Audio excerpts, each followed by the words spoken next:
How to fix DtsApo4Service.exe crashing and stop working. 1. Run the playing audio troubleshooter. 2.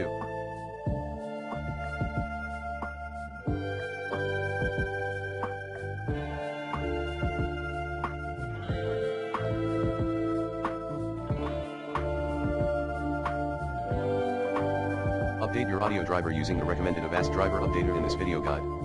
3. Uninstall then reinstall the audio driver. 4.